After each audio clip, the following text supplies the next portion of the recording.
And developing now at the Vatican, Russian leader Vladimir Putin is expected to meet with Pope Francis just about 30 minutes from now. Earlier in the morning, he held a press conference with Italian Prime Minister Matteo Renzi at the Milan Expo.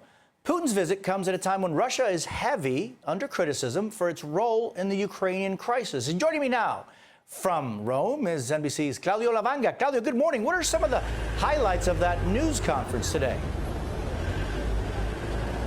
Well, Jose, both Prime Minister Matteo Renzi and Vladimir Putin seem to agree on the fact that the parts should really carry forward and implement the Minsk peace agreement. But Vladimir Putin took that particular opportunity to send out a warning, even a threat, if you can see it that way. He said that, unfortunately, his own words, if the sanctions continue against Russia, then Italy may lose as much as €1 billion, that's about $1.2 billion worth of contracts with Italy that were already signed, Jose.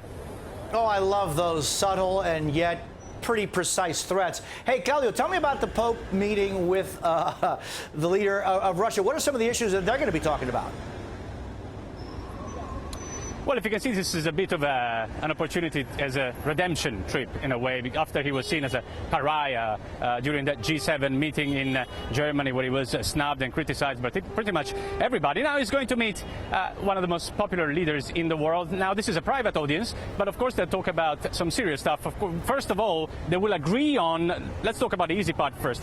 They've always agreed on the fact that they need to do more to fight persecution of Christians in the Middle East. Well, Putin, in particular, the Pope of course cares about that, but Putin in particular is high on his agenda because Russia has always seen itself historically as the protector of Christians in the Middle East in general. Now let's talk about the difficult part. Well, of course, Ukraine will be on that table of discussions as well. The Pope has been criticized for not having a harder stance against Putin in the past because he didn't want to hurt his relations with the Orthodox. Well, let's see if this time he will have stronger words for Putin. Claudio Lavanga at the Vatican. Good to see you. Thanks for being with me. I want to bring in E.J. Dion from the Washington Post, also an MSNBC contributor. E.J., good morning. Good to be with you. Likewise, what do you think Putin is trying to accomplish through this visit?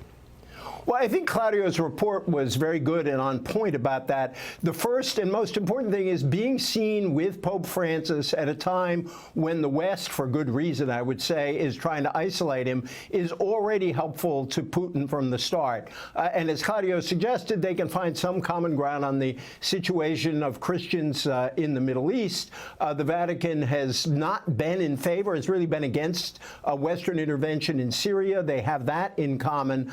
But then there is Ukraine.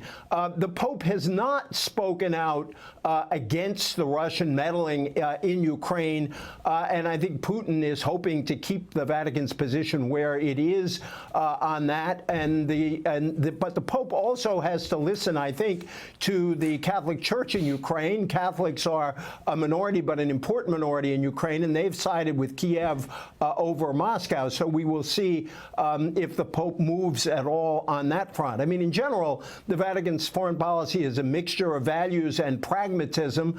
The Pope does not want to upset relations with the Orthodox Church. Perhaps he will be used as a go-between between Putin and the West, the way he was a go-between on Cuba. We'll see about that. That would be an interesting thing. And now, EJ, one of my favorite things about Putin is that he's not very subtle. Like, he meets with the Prime Minister of Italy, says, you know, you can get $1 billion cut if you're not nice to me. Right. Well, Italy has been one of the weak links, if you will, in the Western alliance against Putin because their economic interests are much more tied to Russia. And Putin is visiting with the former and rather discredited Prime Minister Silvio Berlusconi today as well. They were kind of buddies. That strong relationship began then. So Italy is a country that probably can be pressured more easily than some of the other countries, and Putin is not averse to pressuring anybody. No more bunga parties, though. No, that's true. Well, I don't know about ever, but probably Berlusconi might continue, but at least they're not in the public eye. EJ, it's good to see you. Thanks for being with me. It's great to see you. Take care. Take care.